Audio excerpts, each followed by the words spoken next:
Après avoir présenté notre foi en Dieu qui se révèle aux hommes et les invite à entrer dans son alliance, il est temps maintenant d'entrer dans le déroulement de la célébration de la messe.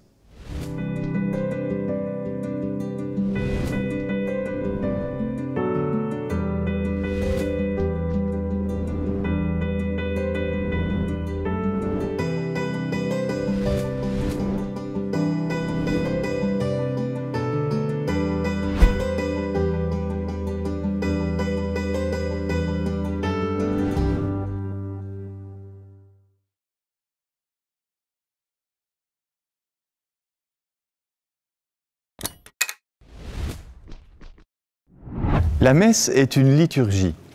On définit généralement ce terme comme le culte rendu à Dieu par les hommes, selon les règles établies par les autorités compétentes.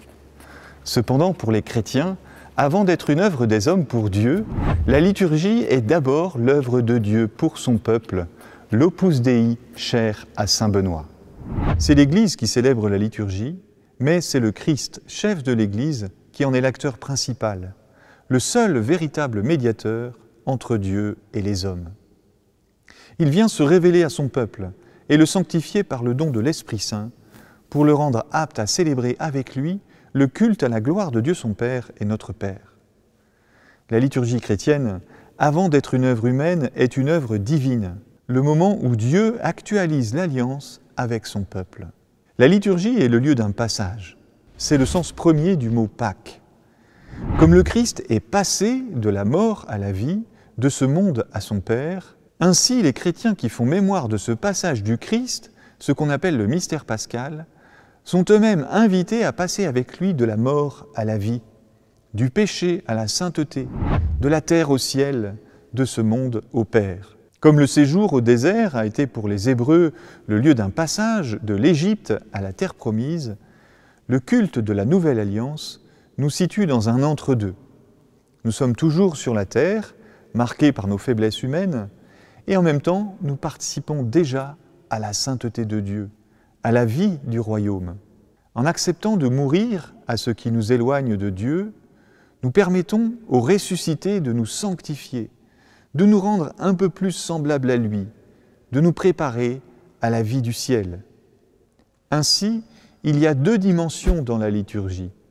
Une première descendante, c'est Dieu qui nous rassemble, se révèle et se donne à nous pour nous sanctifier, et une autre ascendante, c'est notre prière qui monte vers Dieu le Père dans notre union à l'offrande du Christ. La messe commence avec le chant d'entrée, choisi en fonction de la tonalité liturgique du jour et plus particulièrement de l'Évangile.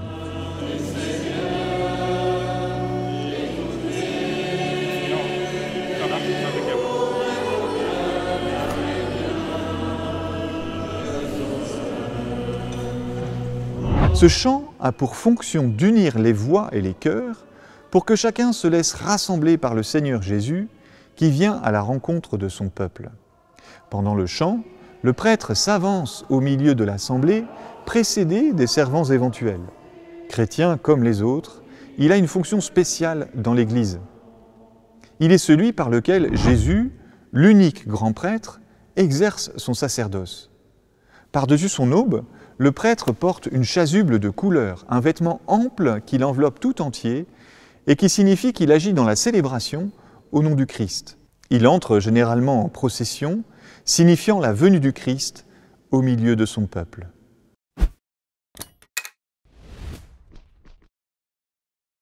Après avoir traversé la nef où se trouve l'assemblée, le prêtre monte dans le sanctuaire, la partie la plus sacrée de l'Église, et vénère l'autel d'un baiser. Un geste qui peut paraître étrange si l'on n'en comprend pas la symbolique. Le mot latin « altare », qui signifie « autel », vient de « altus », qui veut dire « élevé ». Originellement, l'autel est le haut lieu servant de point de jonction entre Dieu et les hommes.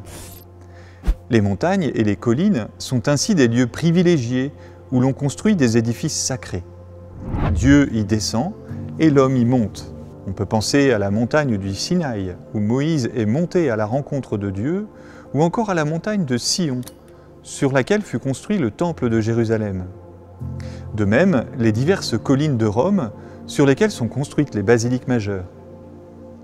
Table où le pain et le vin offerts vont devenir le corps et le sang du Christ, lieu élevé où s'actualise l'unique sacrifice de la Nouvelle Alliance, l'autel participe à la sainteté de Dieu. En signe de respect, tous sont invités à s'incliner lorsqu'ils passent devant l'autel. Le baiser du prêtre est un geste de vénération pour ce symbole de la présence de Dieu. Aux messes solennelles, l'autel est ensuite encensé. L'encensement exprime les deux dimensions de la liturgie dont nous avons parlé précédemment, à la fois descendante et ascendante. L'encens rappelle la nuée qui accompagnait le peuple dans sa marche au désert, ainsi que la fumée par laquelle Dieu manifesta sa gloire dans le temple de Jérusalem. On encense ainsi, au cours de la célébration, tous les objets et toutes les personnes où Dieu va manifester sa présence. L'autel, le livre des évangiles, le pain et le vin qui vont être consacrés, le prêtre ainsi que tous les fidèles qui participent à la messe. Le parfum de l'encens qui emplit l'Église rappelle que tous les fidèles sont appelés à répandre en tout lieu la bonne odeur du Christ, selon la parole de saint Paul. Mais l'encens a encore une autre symbolique. De même qu'il est entièrement consumé pour devenir fumée, ainsi sommes-nous appelés, comme le Christ, à offrir toute notre vie à Dieu en sacrifice d'agréable odeur. L'encens symbolise ainsi notre offrande et notre prière qui montent vers Dieu, comme le chante le psaume 140. Que ma prière devant toi s'élève comme un encens, et mes mains comme l'offrande du soir.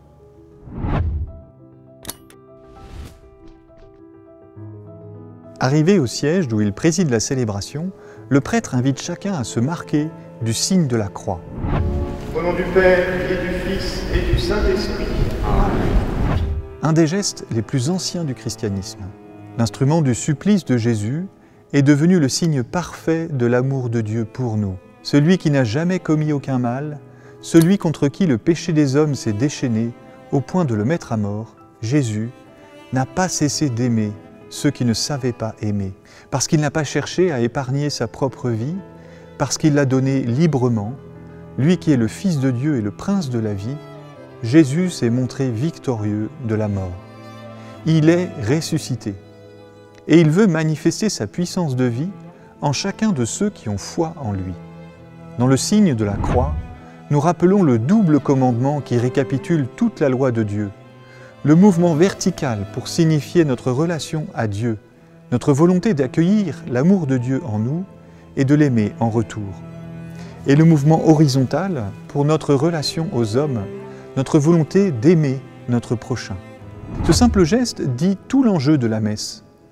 Nous voulons recevoir l'amour de Dieu en nous pour aimer notre prochain, non seulement à notre mesure, mais avec la grâce que Dieu nous donne. La messe nous est donnée pour nous permettre de vivre le commandement de la Nouvelle Alliance que Jésus a laissé à ses disciples le soir où il a institué l'Eucharistie. « Comme je vous ai aimés, aimez-vous les uns les autres. » Impossible pour l'homme livré à ses seules forces et à sa faiblesse, impossible d'aimer son prochain comme le Christ. Mais avec la force que Jésus communique à ceux qui veulent bien entrer en communion avec lui, à ceux qui veulent bien entrer dans le passage qu'il a ouvert pour eux, ce qui était impossible devient possible. L'homme devient capable d'aimer peu à peu comme Jésus. Le pécheur peut devenir un saint. Par le signe de la croix, nous professons aussi notre foi au Dieu Père, Fils et Saint-Esprit, la source, le fleuve et le courant de l'eau de la vie dans laquelle nous avons été plongés le jour de notre baptême. Si quelqu'un a soif, dit Jésus, qu'il vienne à moi et qu'il boive, celui qui croit en moi.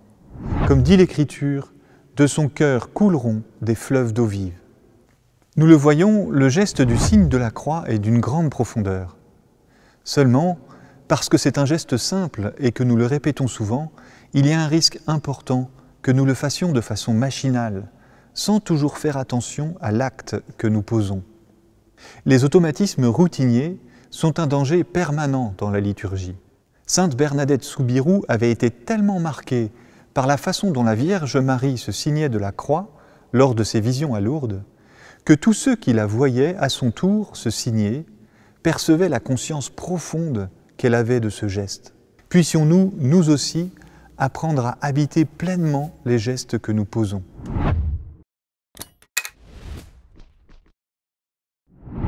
Après le signe de la croix, le prêtre adresse à l'assemblée la salutation liturgique. « Le Seigneur soit avec vous ».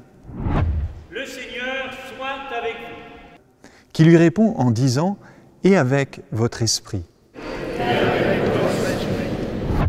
D'autres formules sont possibles pour l'entrée en célébration, mais nous allons retenir celle-ci parce qu'elle se retrouve encore à d'autres moments de la messe. L'adresse du prêtre renvoie à la parole de Dieu à Moïse, au moment où il lui donne mission de faire sortir d'Égypte les Hébreux. « Je serai avec toi ». Parole qui s'étend plus tard à l'ensemble du peuple au désert, et encore à tous ceux que Dieu investit d'une mission particulière. Josué, qui succéda à Moïse, les juges, David et les rois fidèles, les prophètes, et jusqu'à la Vierge Marie, que l'ange Gabriel salue en lui disant « Le Seigneur soit avec toi ». Jésus est l'Emmanuel, c'est-à-dire Dieu avec nous. Et au terme de l'Apocalypse, le dernier livre de la Bible, Dieu lui-même définit pour lui la Jérusalem nouvelle en disant « Voici la demeure de Dieu avec les hommes. Il aura sa demeure avec eux. Ils seront son peuple, et lui, Dieu avec eux, sera leur Dieu. » On comprend toute la densité de cette formule. Le geste que fait le prêtre en prononçant ce salut, en ouvrant largement les bras, signifie et opère le don de la présence de Dieu. Une communion dont Dieu est le principe s'instaure ainsi dans l'assemblée. La réponse des fidèles, quant à elle, est un acte de foi dans la capacité conférée au prêtre. Par la grâce de son ordination, son esprit, il est associé de façon particulière au sacerdoce du Christ, qui par lui établit l'assemblée en communion d'esprit avec lui et avec son Père. Ce simple dialogue est révélateur de ce qu'est la liturgie. Dieu se donne par l'intermédiaire de ses ministres, et à ce don répond la foi du peuple.